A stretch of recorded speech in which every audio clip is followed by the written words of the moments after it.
hoy día, esta tarde, en la charla que nos va a dar nuestro gran invitado Miguel Ángel Ramos. Yo lo voy a, bueno, a presentar ahora, contarles un poquito quién es, pero va a contarnos sobre un tema súper interesante. Y bueno, esta charla se enmarca dentro de un ciclo de charlas que hacemos en la Sociedad Chilena de Neuropsicología Clínica. Así que yo aprovecho de presentarme. Yo soy Consuelo Reyes, soy neuropsicóloga clínica y soy la actual presidenta de la Sociedad Chilena de Neuropsicología Clínica.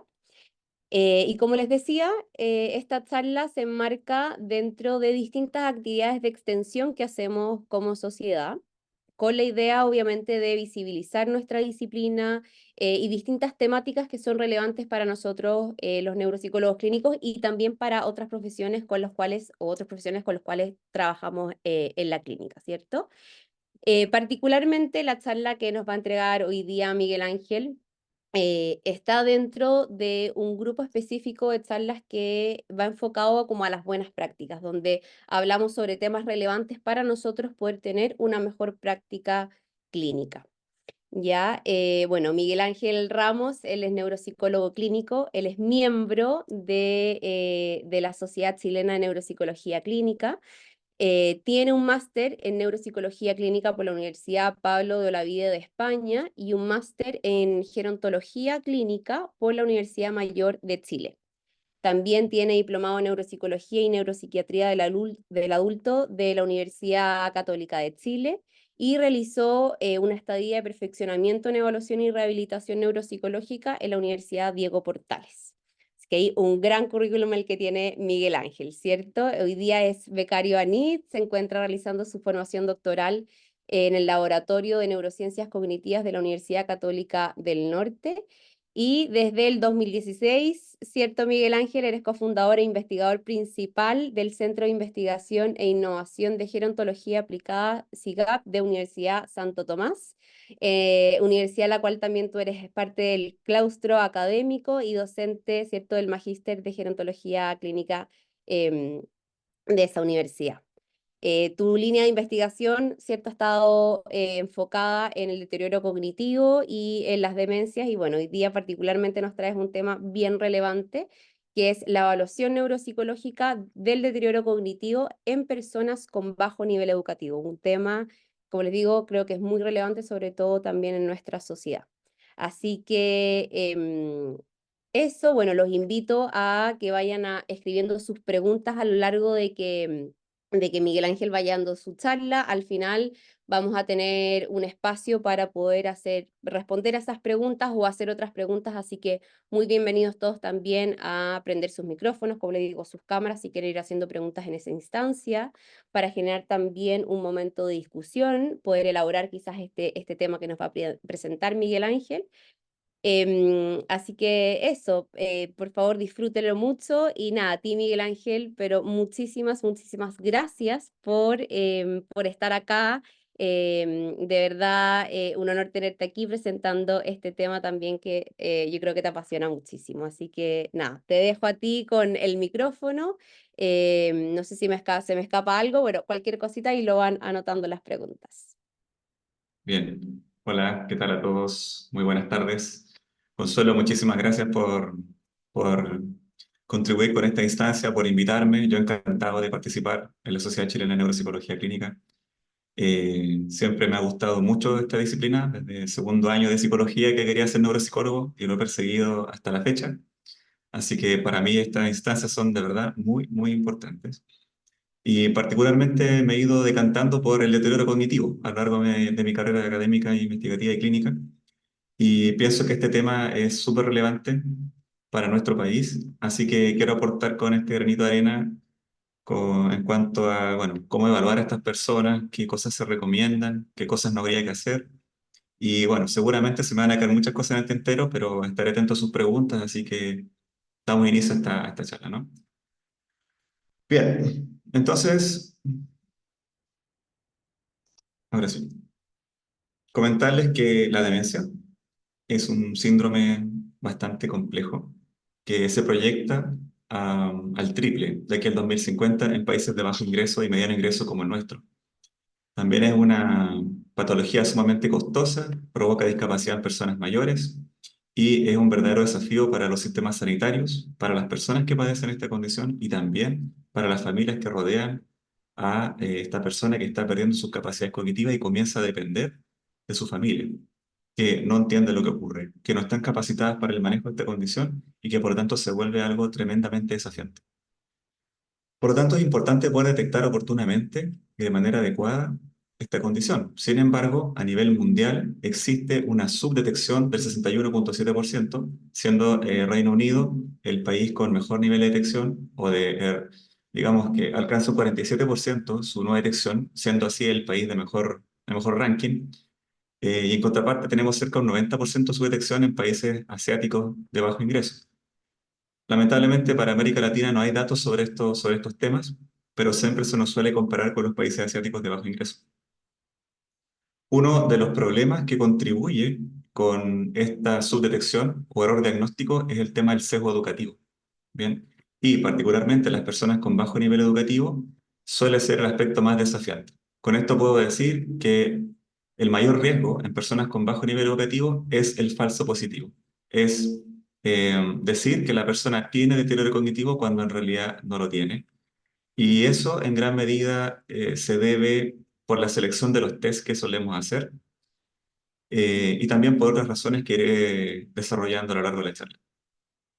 Afortunadamente existe un Plan Nacional de Demencia en Chile desde 2017 que, digamos, levanta la urgencia en cuanto a investigar más en esta línea, en desarrollar instrumentos y procedimientos de evaluación más idóneos para esta población y también investigar más en estas líneas. ¿Por qué es importante? Porque, bueno, existe un nivel importante de analfabetismo aún en el mundo y particularmente en Chile. En personas mayores, el promedio de escolaridad alcanza los 10 años de educación. En personas de 60 años para arriba, solo un 49,4% completó la enseñanza básica y un 8% de analfabetismo en personas mayores. Este se amplía a un 14% en personas que viven en contexto rural. Por lo tanto, cabe señalar que la presencia de analfabetismo o bajo nivel educativo incrementa al doble el riesgo de demencia y a la vez resulta también más difícil detectarla en esas personas. Antes de entrar en detalle, quisiera hacer una mención a este tema, la diferenciación entre tamizaje, testeo cognitivo y evaluación neuropsicológica. No son lo mismo y vale la pena diferenciarlas. Suelen solaparse estos conceptos y confundirse. Muchas veces se cree que la aplicación de un test de tamizaje es en realidad una evaluación neuropsicológica y eso también contribuye con el error diagnóstico. Parte de ese 64,7% de error diagnóstico se debe a este solapamiento, a creer que es un proceso netamente dependiente de los test y en ningún caso. La evaluación neuropsicológica es aplicar test. Ya, los test son unos complementos a este proceso de evaluación que es llevado a cabo por un experto que conoce el trasfondo clínico semiológico de las patologías, en este caso neurodegenerativas, que pueden provocar deterioro cognitivo. Asimismo, conoce los procedimientos de evaluación que utiliza y es capaz de seleccionarlos conscientemente para buscar comprobar una determinada hipótesis clínica, ¿no? Por lo tanto, en general, nosotros aplicamos tamizajes para orientarnos en la selección de test. Luego, pasando al testeo cognitivo, que tampoco es una evaluación neuropsicológica, podemos aplicar múltiples tests que abarcan distintos dominios cognitivos, pero el reporte de los puntajes aún no es una evaluación neuropsicológica, simplemente es un testeo, pero sí contribuye con nuestro propósito como neuropsicólogos clínicos, que es la evaluación más profunda. Pero toda esa información debe relacionarse con la historia clínica, con los síntomas, con la información que proporcionan las fuentes colaterales como la familia. Tenemos que encontrar discrepancias y, y relación entre la información que proporcionan los tests, la entrevista, los errores en la vida cotidiana. Asimismo, también destacar capacidades o alteraciones cognitivas y diferenciarlas de aquellas capacidades que están conservadas y que podrían ser, por ejemplo, utilizadas para procesos compensatorios o procesos de rehabilitación neuropsicológica. Por lo tanto, es un proceso más bien reflexivo, lo que entendemos como evaluación neuropsicológica. El proceso reflexivo, las inferencias que levantamos a partir de toda esta información que proviene de siempre de múltiples fuentes, ¿no? Asimismo, también es importante identificar cosas como los errores de proceso, ¿no? Y también inconsistencias en el rendimiento de los test, y cómo estos explican o no lo que ocurre en la vida real del paciente. Matarazzo lo resume súper bien: evaluar no es lo mismo que testear, y evaluar es un proceso más bien interno, reflexivo, que lleva a cabo un clínico. En el contexto de personas mayores que tienen bajo nivel educativo, la entrevista, como en todo proceso de evaluación, sigue siendo nuestra herramienta más importante. Y en este contexto, la primera impresión que se lleva el paciente de la interacción con nosotros va a ser determinante en la cooperación que vamos a recibir de esa persona. Para esto es importante utilizar un lenguaje sencillo, cercano, interesado, siempre explicar lo que estamos haciendo. Eh, Más bien, un método conversacional y no una entrevista estructurada es lo que se recomienda. Es decir, enterarnos y apropiarnos de quién tenemos al frente, de las cosas que hace, de los cambios que percibe, ¿no? Por así decirlo, un enfoque centrado más bien en la persona. De esa manera, eh, vamos entonces a recurrir al omnipresente rapport para generar confianza y recién allí siempre explicar lo que vamos a hacer y en qué consiste la evaluación. Una vez que ya elegimos los procedimientos de evaluación, siempre es importante utilizar el pitchback, es decir, pedir a la persona su opinión y también confirmar si están realmente entendiendo lo que se supone vamos a hacer, ¿no? También podemos resolver todas esas ansiedades que las personas presentan. Recuerden que las personas con bajo nivel educativo no están acostumbradas a estas instancias en donde se les van a aplicar pruebas, donde se les pasa un lápiz con un papel, donde se les hacen preguntas. Muchos piensan que se les va a poner nota y que esa nota es importante. Entonces hay que ir como entendiendo lo que el individuo cree respecto al proceso para nosotros ir limpiando esa información y siempre reafirmando que es un proceso de evaluación que va a contribuir con una posibilidad de apoyo, de intervención que vaya a su beneficio. Respecto a la selección de test, que es donde yo me enfoqué para esta presentación, comentarles que los tamizajes son numerosos. Sin embargo, revisando la literatura y escribiendo sobre estos temas, lamentablemente el panorama con personas mayores de bajo nivel educativo o con personas que están en riesgo incluso de deterioro cognitivo no es muy alentador, dado que los test que habitualmente se utilizan suelen tener muchos problemas de adaptación para estas personas. Utilizan tareas de lectura, escritura, han sido validadas en personas con más de 10 años de educación, habiendo un vacío de investigación bastante importante entre los 0 y 5 años de educación. No se reporta efecto suelo y techo de los test en las personas que se aplican. Eso es importante porque no deberíamos utilizar test que tengan reportado efecto suelo en este tipo de personas. Bien, a la vez solamente hay estudios de fase 1, es decir, de utilidad diagnóstica, y hay escasos estudios de normalización que controlen el efecto de estas variables.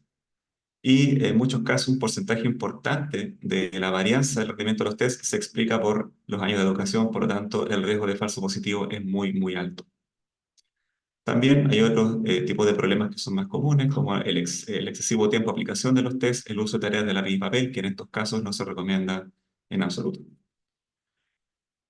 Para la gente que le gusta el RUDAS, bueno, el RUDAS, si bien se ha validado recientemente como una alternativa para estas personas, si bien presenta un nivel de utilidad diagnóstica bastante aceptable, es importante señalar que parte de sus subtests no son para nada apropiados, como es el caso de la reproducción del test del dibujo del cubo. Como pueden ver aquí, la edad y la educación sí influyen en el rendimiento del test. La muestra seleccionada es una muestra que de promedio de 7 años de educación, y la verdad es que el uso de este tipo de tareas de reproducción de test, de dibujos, perdón, no resulta apropiado para estas personas. Siempre tienen rendimientos dispráxicos a pesar de que no tengan ningún tipo de deterioro cognitivo. Por lo tanto, el riesgo de falso positivo es alto, su nivel de especificidad es muy bajo.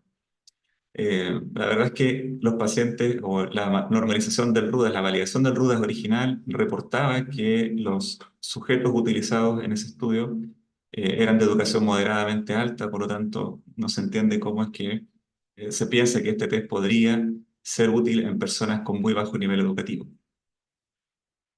Alternativamente, hay otros tamizajes que tienen una historia en cuanto a datos científicos más apropiada, como el fototest, por ejemplo, que es un test que no utiliza lápiz y papel, que no tiene tareas visoconstructivas y que te utiliza una medición rápida de 3 minutos de la memoria episódica denominación y fluidez verbal utilizando nombres de personas. Bien, nosotros utilizamos este test en contexto rural por teleneuropsicología en personas con DCL y la verdad es que obtuvimos niveles de sensibilidad y especificidad bastante buenos, con un puntaje de corte de 27 puntos. Este es el fototest, se los puedo compartir, es de libre acceso y como tamizaje podría ser bastante útil. Bien. Ahora, respecto de la selección de test cognitivos específicos, el desafío mayor es tratar de bypassear, de evitar que el sesgo educativo interfiera con nuestro proceso de evaluación. Eh, Publiqué un artículo el año pasado o el antepasado, no me acuerdo, pero donde reviso más en detalle este tipo de crítica a los test y cómo poder resolverlo. Parte de ello lo puedo compartir en esta presentación brevemente. En el contexto del deterioro cognitivo es importante detectar una especie de fenotipo cognitivo porque en las fases iniciales del deterioro podemos llegar a hacer esas diferencias, ¿no? Las personas con enfermedad de Alzheimer subyacente van a presentar más alteraciones amnésicas comparadas con sus alteraciones ejecutivas, no así un perfil vascular. Lo mismo las personas con enfermedad por cuerpos de Levy van a presentar más alteraciones visoconstructivas, problemas atencionales. Entonces, la evaluación neuropsicológica en ese contexto es sumamente útil. eh, y por lo tanto es importante seleccionar adecuadamente los procedimientos de evaluación. Hemos enviado el trabajo de normalización del test de Grover y Buschke visual para personas de edad media de 45 en adelante hasta personas mayores, aún está en revisión. Y este test para evaluar memoria es súper importante, tomando en cuenta las consideraciones para evaluar memoria en personas mayores con bajo nivel educativo, porque finalmente lo que se recomienda es que los estímulos a recordar sean lo más concreto posibles. De hecho, está este test que utiliza objetos concretos para las fases de codificación y luego recuerdo diferido de la información, ¿no? Las listas de palabras, si bien suelen ser los temas más utilizados, siempre están afectadas por nivel educativo. Por lo tanto, es preferible utilizar objetos reales. Bueno, no tenemos ese gol estándar en Chile, pero sí hemos notado que la presentación visual ayuda a disminuir el efecto de la educación en las tareas de memoria. Bien. Entonces, el test de Grover y Buschke visual, ya en un estudio en Perú, reportó ausencia de sesgo educativo y nosotros en nuestra normalización encontramos lo mismo. Es un test bastante útil que, que nos entrega bastante información clínico-semiológica respecto de cómo está la memoria episódica, además de controlar el efecto de la atención, que en tareas de memoria es muy importante y sobre todo en personas con bajo nivel educativo que suelen tener problemas en las fases iniciales de tareas de memoria, ¿no? Para codificar la información. Nosotros en nuestra normalización incluimos además la fase de recuerdo diferido tras 20 minutos, incluimos también los errores intrusivos porque los errores de proceso, considerando el enfoque de proceso de Kaplan, son importantísimos en el establecimiento de perfiles clínicos semiológicos de estos pacientes y los errores intrusivos no estarían influidos por el nivel educativo. Por lo tanto, también es una medida, una información sumamente útil que se libera el sesgo educativo. Eh, el uso de tareas visoconstructivas es ampliamente difundido y también es muy necesario. Entrega una gran cantidad de información clínico-semiológica y también es parte de alteraciones primarias de ciertas patologías neurodegenerativas que provocan deterioro cognitivo, como por ejemplo la enfermedad por cuerpos de Levy o las atrofias corticales posteriores. Por lo tanto, es importante hablar visoconstrucción. Sin embargo, el uso de dibujos, como el test de reloj, la figura compleja de Rey o inclusive los cubos tridimensionales, suelen no ser apropiados por la dispraxia que presentan las personas con bajo nivel educativo. Por lo tanto, es recomendable utilizar tareas visoconstructivas que no requieran de lápiz y papel, sino más bien de procesos como lo que estamos viendo en pantalla, diseños con palitos, que solo se ven afectados en una muy baja cantidad de varianza por los años de educación. Sí, este test, el Stick Design Test, también tiene validez ecológica, ha reportado validez ecológica, correlación con la figura Rey, correlación bastante alta con el test de reloj, pero ausencia de sesgo educativo. Por tanto, es una muy buena alternativa para valorar procesos visoconstructivos que en clínica aportan bastante información. También los pacientes han demostrado menos niveles de ansiedad ante este tipo de tareas. Los dibujos son tareas que particularmente generan mucha ansiedad en las personas con bajo nivel educativo, suelen excusarse bastante, dicen que nunca han dibujado, que no son buenos para el dibujo y eso, ustedes saben, interfiere bastante con la evaluación. En el caso de las tareas de lenguaje, las tareas denominativas, como el test de Boston, suelen ser las más utilizadas. Y en el contexto del deterioro cognitivo, por ejemplo, generado por demencias frontotemporales que afectan el lenguaje, me refiero a las fases progresivas primarias, es muy importante evaluar lenguaje de manera profunda. Bien, suele usarse bastante las tareas de denominación, pero las personas con bajo nivel educativo tienen problemas para identificar estos dibujos que se hacen en blanco y negro, como los que estamos viendo en pantalla, o como los que utilizan la mayoría de los tests, ¿no? Por lo tanto, es muy importante utilizar más bien estímulos en color, o bien utilizar objetos reales para tareas de denominación. Bien.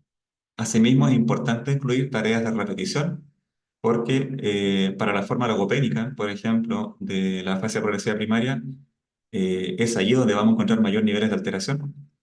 Entonces, las tareas denominativas por sí solas se quedan cortas en ese caso. Asimismo, las tareas de comprensión son también sumamente útiles. En este caso, habría que utilizar tareas de órdenes simples para ver cómo está el estado de la comprensión. Y bien, la función ejecutiva, que es un dominio sumamente importante, suele ser la alteración primaria en el perfil de deterioro cognitivo vascular microangiopático. Por lo tanto, la evaluación de función ejecutiva es importante para identificar ese perfil y también para pensar en procesos de rehabilitación o para comparar con el resto de los dominios cognitivos y establecer un perfil más completo. El problema es que además de las dificultades en cuanto a validez ecológica de la mayoría de los tests que se utilizan, el sesgo educativo aquí es particularmente muy alto. Por lo tanto, son muy poquitas las tareas de función ejecutivas que no están afectadas por educación de manera importante. Por ejemplo, las tareas de dígitos directos invertidos, que se utilizan para evaluar amplitud atencional y memoria de trabajo verbal respectivamente, no están muy influidas por nivel educativo. Lo mismo las tareas de fluidez verbal semántica, sobre todo animales y frutas. De hecho, hay algunos estudios que reportan que en personas de contexto rural suele haber mejor rendimiento en este tipo de tareas comparados con personas de contexto urbano. Así que ese tipo de tareas son bastante útiles para poder evaluar función ejecutiva, sin embargo, cubren solamente un dominio muy restringido, como la energización, y descuida otros dominios que también son importantes de evaluar. Entonces han ido apareciendo algunas alternativas en este ámbito. El test más utilizado para evaluar función ejecutiva en personas mayores es el Brain Test. Todos conocemos el test y todos también conocemos su gran limitación. Su gran limitación es el uso del alfabeto para hacer la alternancia con los números. Sin embargo, han salido versiones alternativas. Tenemos una versión Color Trails que utiliza colores, amarillo y rosado. Tenemos una versión que utiliza formas, el Shape Trails, pero ninguna de esas es mejor ni más sensible que la versión Black and White desarrollada por estos autores de Corea y que tuvimos el gusto de poder comunicarnos con ellos para poder hacer un estudio de normalización en Chile. Este estudio ya fue publicado y entonces podemos utilizar esta versión alternativa del Prime Test, que no utiliza alfabeto, sino que utiliza color blanco y negro para poder poner a prueba el proceso de alternancia sin la necesidad de conocimiento alfabético. El porcentaje de aplicabilidad en personas mayores con bajo nivel educativo es muchísimo más alto que la versión Making parte B. Solamente un 10% de los sujetos que evaluamos no pudo hacer el test, comparado con la versión original, en donde sobre el 50% de los sujetos tiene serias dificultades, tiene efecto suelo en la tarea original, ¿no? También yo desarrollé este test hace unos años, que es un test libre de sesgo educativo, es un test que utiliza el principio de Stroop para poder medir este proceso ejecutivo, en donde las personas tienen que tocar estos círculos y decir el tamaño contrario, ya sea grande o chico, ¿sí? Si bien teóricamente debería funcionar, no he realizado estudios de validación en población clínica para confirmar que es lo suficientemente sensible, pero aparece como una alternativa para abordar procesos inhibitorios. También este test desarrollado para evaluar los componentes del modelo de Diamond en, en personas con bajo nivel educativo aparece como una alternativa sumamente útil, el test de los 5 dígitos. Se está utilizando más. Tiene la pretensión de reemplazar, por ejemplo, al test de Wisconsin y al test de Stroop, que tienen bastantes limitaciones en este tipo de población. y consiste en cuatro partes. La primera parte, tú tienes que nombrar los números, 5, 2, 3, 1, 4. En la segunda parte tienes que contar asteriscos, 5, 2, 3, 1, 4, etcétera, en una plana completa. Y en la tercera parte, tienes que utilizar el principio Struct, tienes que contar los números, no nombrarlos. Entonces aquí hay 5 números, hay 2, hay 3, hay uno, hay 4. Y finalmente, en la última parte, tienes que alternar entre contar números, en este caso 5, 2, o nombrar el número cuando esté encerrado en este recuadro. O sea, aquí incluimos una circunstancia en la cual el paciente tiene que cambiar su criterio de respuesta. Con eso podemos evaluar el switch o la flexibilidad cognitiva. Bien. Bueno, ante todo, bueno, muchas gracias y quedo atento a sus consultas. Esa fue mi presentación y conversemos un rato, quedo atento a sus preguntas.